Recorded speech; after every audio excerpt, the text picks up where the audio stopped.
Hi everyone, मैं हूं निशा और आप सभी का मैं अपने चैनल निशाज बास्केट में वेलकम करती हूं और उम्मीद करती हूं कि आप लोग सब ठीक ठाक होंगे और अपना अपना टेक केयर कर रहे होंगे। मौसम चेंज हो चुका है, बिल्कुल गर्मी आ चुकी है, पंखे चालू हो चुके हैं और चलो इस मौसम का भी मजा लेते हैं। थोड़ी बहुत सर्दी रहती है सुबह के समय जब हम कीवी को घुमाने लेकर जाते हैं और मैं वॉक पे जब जाती हूँ तो थोड़ी बहुत सर्दी रहती है तो अच्छा लगता है। लेकिन चलो, पर आज ये जो व्लॉग है मैं खास तौर से चटोरी रजनी के लिए बना रही हूँ। मुझे मालूम है कि बहुत बड़ा दुख का पहाड़ उनके ऊपर टूटा है, जो ना भूलने वाला दुख है, ना भूलने वाला दुख जिसे भुलाया ही नहीं जा सकता, लेकिन जीना तो पड़ता ही है। वो दुख जो उनके ऊपर है, आया है, मैं महसूस कर सकती हूं। जब मेरे फादर की डेथ हुई थी तो हम 6 महीने तक एकदम शटर्ड हो गए थे, एकदम जैसे कुछ समझ में नहीं आता था कि क्या हो गया। लेकिन उस दुख से निकलना पड़ता है। आपको हम याद कर रहे हैं, सोशल मीडिया आपको याद कर रहा है, आपके फैंस आपको याद कर रहे हैं, आपके फॉलोअर्स आपको याद कर रहे हैं, सब्सक्राइबर्स आपको याद कर रहे हैं। आज मैं सुबह अपने हस्बैंड को बोल रही थी कि मैं पहले तो नहीं देखती थी, लेकिन अभी मैंने 6 महीने से देखना शुरू करा है चटोरी रजनी का, तो मुझे बहुत अच्छा लगता है, नेचुरल लगता है, घर का दिखाती है।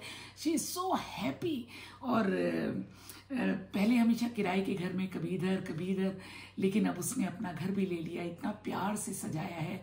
आप इस बात को पॉजिटिव वे में इस तरीके से लें कि जो आपका बेटा है एक ऐसे समय के लिए आया था इस दुनिया में। वो बच्चा बहुत ही प्यारा था, मैं जितना देखती थी उसको वो बच्चा बहुत ही प्यारा था और हमेशा हंसता रहता था, आपके साथ खेल तमाशे करता रहता था और आपको शौक था उसको एक से एक खाना बनाकर उसको खिलाने का। सच बात है कि ये दुख को भुलाया नहीं जा सकता और ना ही उसको भुलाया जा सकता है, भूलने की जरूरत ही नहीं है। वो बच्चे ने आकर आपको माँ बाप बनने का सुख दिया, शायद वो इस दुनिया में इसलिए आया था। वो बच्चे ने अपने जाने से पहले आपकी रिहाइश आपके खुद के घर में हुई। ऐसा नहीं कि उसने दिलाया, लेकिन जो उसके अंदर एक पॉजिटिविटी थी और जो ब्लेसिंग थी वो आप दोनों को मिली। देखिए, मैं आपको यही बोलना चाहती हूं कि इस दुख से आप थोड़ा सा बाहर आओ, उसको अपनी यादों में ताज़ा रखो, अपनी व्लॉग्स में ताज़ा रखो, क्योंकि क्या है कि अब आप दोनों एक दूसरे के लिए सहारा बने। हम औरतें तो रो धो के दिखा देती हैं, लेकिन जो आदमी होते हैं ना, वो अंदर से टूट जाते हैं, उन्हें कुछ समझ में नहीं आता। तो आप उनका सहारा बने, वो आपका सहारा बने। और मैं उन सभी लोगों से बोलना चाहती हूँ जो क्यों ऐसे वीडियोस बना रहे हैं, खत्म करें।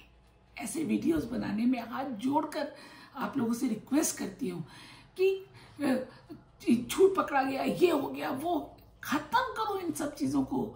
उस इंसान ने अपना बेटा खोया है, उसका घर खुशियों का एक मातम में बदल गया। अब उसको उस मातम से बाहर निकालने की कोशिश करें सब। हम मां हैं, वी कैन अंडरस्टैंड।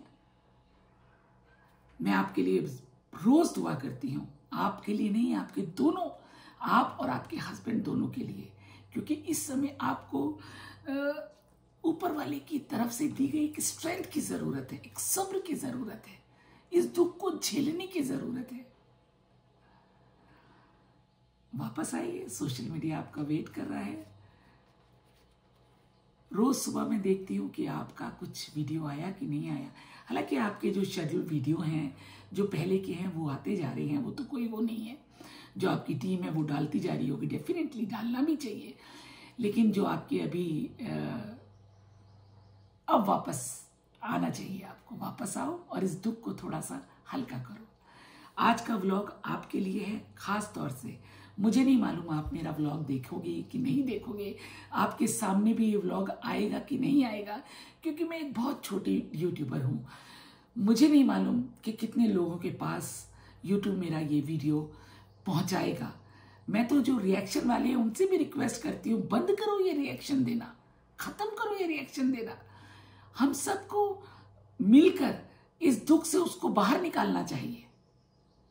एक हंसने वाली जो लड़की है उसको बाहर निकालना चाहिए। हंसे यार, थोड़ा सा अपने व्लॉग्स में, अपनी बातों में अपने बेटे को याद रखें और हस्बैंड वाइफ एक दूसरे के लिए जिए।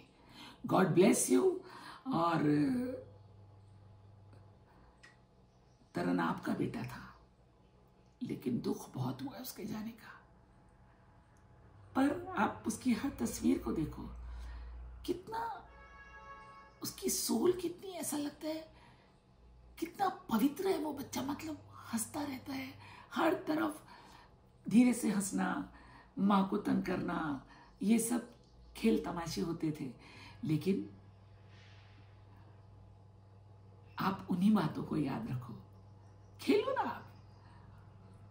आप उन्हीं बातों को याद रखो और आप हस्बैंड वाइफ एक दूसरे के लिए जियो।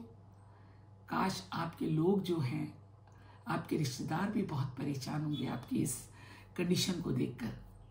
कम आउट, निकलो बाहर और आओ सोशल मीडिया पर। छोटे छोटे डालो, लेकिन छोटी छोटी बात करो, पर निकलो बाहर। अपनी यादों में उसको ताजा रखो, पर इस दुख से बाहर निकलो। अब तो खुदा ने उसको ले लिया।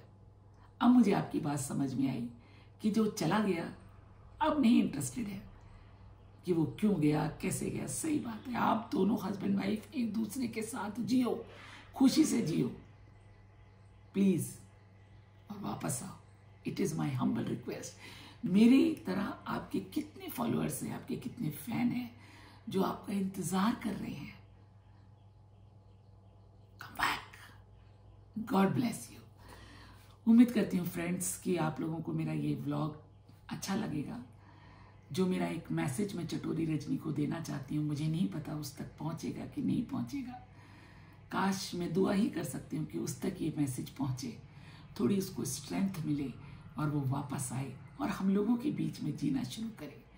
तो मिलते हैं अपने अगले व्लॉग में, तब तक के लिए thank you very much. God bless all of you and take care.